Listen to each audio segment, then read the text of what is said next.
So Sonic the Hedgehog, let's talk about some things. Hello everyone, it is I, Steven Nux, bringing you another video. Today I just want to go over a couple of announcements I missed regarding Sonic and Sonic Boom. I kinda strayed away from Sonic in the past few videos because, you know, that Dream Sonic video I did took a lot of Sonic nerding out to do, because that video took a lot of effort and a lot of Sonic motivation to go through. I put so much focus into that, so I decided that it was kinda necessary to do the Olympic game video, and it wasn't all entirely Sonic, and I had my friends along, so I wanted a small little break from Sonic because that's all I was uploading for months, and yeah, now we're back here. So the big thing I'm sure a lot of you want me to talk about, a lot of people were requesting this when it got announced, and I put it on hold on purpose. Fire and Ice. It is a sequel to Shattered Crystal, the supposed better of the two Boom games that released last year. I don't know much about Shattered Crystal, I didn't really complete it. I played the demo, and I played a bit of the full game. That wasn't my copy. It wasn't terrible, but it had its flaws that I didn't like about it, sort of like my problems with Sonic Unleashed. You had to collect things in order to continue.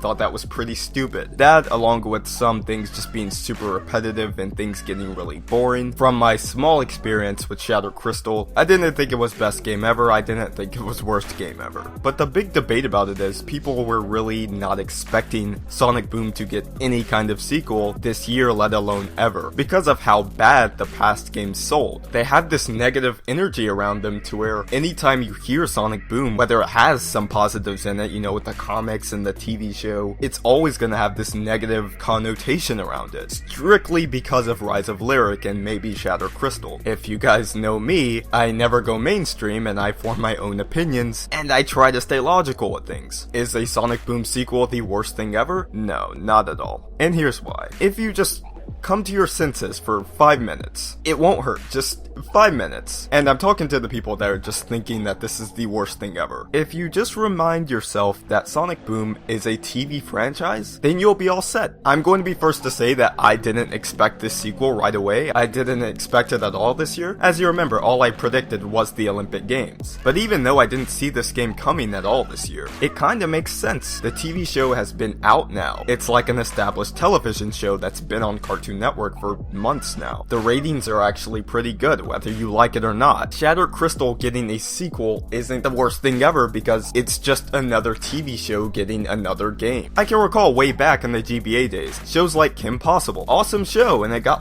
3 games on Game Boy Advance. I know this because I definitely owned one of the games. So why is it okay for that TV show to have 3 portable games? That those games sell super amazing? I seriously doubt it. It's just another TV show getting more games. On 3DS at that, it's not even that bad. The only thing bad about it is Sonic's rep, because no matter who you talk to, Sonic is always going to have this negative energy around him because of Boom, because of 06. Fire and Ice is only getting hate because of the reception around Boom as a whole. It's not even whether the game is good or not. People don't care about that. A negative headline will always be more appealing, and that's fact. That applies to any video game, any celebrity, any scandal, anything. People don't care about how good the game is actually going to be, which I think it looks pretty okay. It looks average at best. But am I getting mad over a 3DS game that's based on a children's television show? I seriously can't get mad over that. It's just super silly. I don't understand why people are getting super upset over this. It's not going to affect the 25th anniversary. Sonic Boom isn't taking over anything. They're focusing on Sonic Boom because it's actually doing well as a franchise. When you look at what bombed with Boom, yeah, the video games, the ones based off of the television show. It's become clear that Boom is a television show. It's not the revival of Sonic the Hedgehog. That's why it doesn't offend me too much, because all you have to do is use sense. It's not even me trying to be super optimistic with things, because I understand where Sonic is, and I think everyone should. It's just a silly complaint, you know? When I look at Sonic Boom, I'm like, yeah, it can have a sequel, no one's going to care, but if you like the show, then have fun with it. It's not meant for people who loved SA2, it's not meant for people who grew up with the Genesis games or loved Sonic Colors. No, I want people to realize that's not what Boom is all about. And I know it may be hard to, because Sonic is in the title, and when Boom failed, I was first to admit that yeah, they advertised this this as a Sonic the Hedgehog game. But when things unfolded, I realized, yeah, I know what this is all about, so I don't care anymore. If you want to look at it as another Sonic game, go ahead. I'm not going to, because I just find it plain silly. And to add on to Sonic Boom hype, we also get a Sonic Dash 2, which focuses on the Sonic Boom universe. And it's currently only for Android, which is really weird because most people I know that play apps, they get an iPhone. You know, it's the app phone, so I don't know. It looks kind of mixed. It looks bad in some areas. Styx is playable. That's going to be awesome. I actually really like Styx, so I can now use her in Sonic Dash, and I can apparently use her in the new Mario and Sonic game, so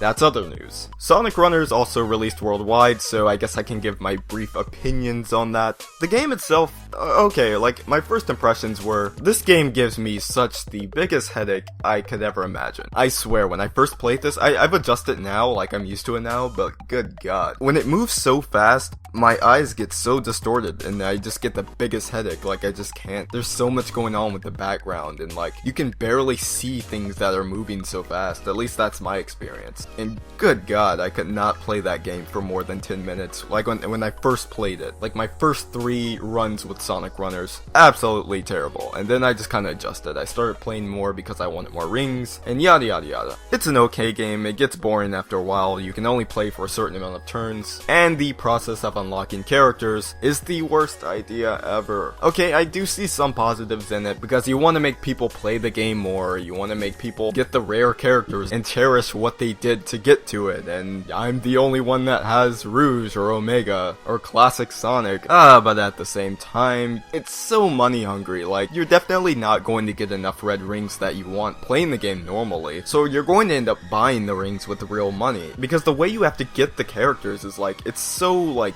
luck based. You have to keep spinning this stupid wheel, and you're not going to get the character like 9 times out of 10. You have like a 3 or 6% chance of getting the character you want, and that's ridiculously stupid. Rouge is out right now, and I'm going to try to get her because, you know, Rouge, she's awesome, but I don't know, man. Like, Runners is so stupid with that. There's a story mode if you care, and you know, it's good. I will admit this, it's not anything special. Like, the main story is kind of stupid because, like, the animals are like a main part of the story and no one cares about the animals. I don't think anyone, even classic fans, no one gives a crap about the Flicky, you know, you just rescue them. So I don't know what that's all about, but it's cool seeing them talk to each other. It's cool to see Knuckles actually have dialogue for once, and the birthday event was actually pretty cool because you have characters like Blaze and Silver talking to each other, you have Knuckles and Rouge talking to each other, and that's always good to see. It's always good to see that they still have communications with each other. It's not like they just disappeared over the past few games. It almost gave me that Generations feel with the whole birthday party thing, so that was fun. If you missed out, then you missed out on, I believe, the best part of Sonic Runners. But yeah, decent game overall. I still prefer Dash because it's so easy to pick up and play. I like holding my phone vertical, first of all, and that it's just really easy to pick up. There's no, like, it doesn't give me headaches. I don't have to worry about how stupid it is to unlock characters. And yeah, I just enjoy Dash a lot more because it feels more like a cell phone type thing. It's so easy to pick up. Whereas Runners, I have to like prepare for it. I have to hold my phone sideways. It feels more like a handheld game. I don't know. It's just not for me, I guess. I'll play it every once in a while to unlock characters, but that's about it. There were a few more, you know, worthy things to talk about. One being the 25th anniversary logo. That's pretty awesome. I mean, it's nothing we haven't known before. We know there's going to be an anniversary. There's always a logo. So it's nothing huge. It's cool to look at though. I like the way it looks. It's not too over the top. It knows it's 25th, so it's not going to be gold or anything. So I like it. It's silver. It works. And an announcement from Sega. You know, I think the president of Sega came out and said, "We have lost the trust in our fan base. We have abandoned what you all liked," or something. It was on the lines of that. That's crazy. I mean, it's nothing huge. That doesn't mean anything is going to change. Actions are definitely louder than words, but it's crazy to hear like Sega come out and say that. Like, I don't know, it gives you hope, you know? They've never really came out and said, "We screwed up, we're going to make something better." Like, with Sonic, we usually just get the game, and then we move on from there and get the next game. In this case, they're actually coming out and saying, "We screwed up, and we hope to gain trust." Very interested in what they do with this. I think it's going to be a very soon announcement at TGS, so that's going to be interesting. Notice Sonic is nowhere in the article. I don't think he ever said Sonic the Hedgehog. It could be Knights, it could be a partnership deal, it could be something Japanese, I don't know. Like, Sega's been pushing this anniversary celebration thing recently, so I'm very curious. course, you know, I'm looking forward to whatever it is. Whether it's Sonic, another franchise, or a brand new home console or something. I definitely don't see that ever happening, especially with the recent relocation of Sega. I don't see why they do that, but people I guess have a right to want that. This statement can apply to anything, but I hope the announcement turns out to be for another franchise or like a new franchise or something. Because we know we're getting a Sonic anniversary next year. We don't have to know about that now. In fact, I think it's been speculated that we're getting info on that like early next year, so I don't want it to be Sonic because we know we're getting Sonic. I'd rather it be another franchise, so you know, we get both. My second favorite Sega franchise, you know, Knights, I'm really hoping for that to come back, or something like Rystar, or something like, I don't know, Monkey Ball. I love those games, and who wouldn't be hyped to see those things? Sonic can wait because we know that he's getting a game, definitely. He always does. And that about wraps it up. Those are my thoughts on the recent Sonic updates, news, whatever you want to call it. Overall, Sonic is pretty much exactly where he used to be. I'm not sure where this Sonic is dead or hype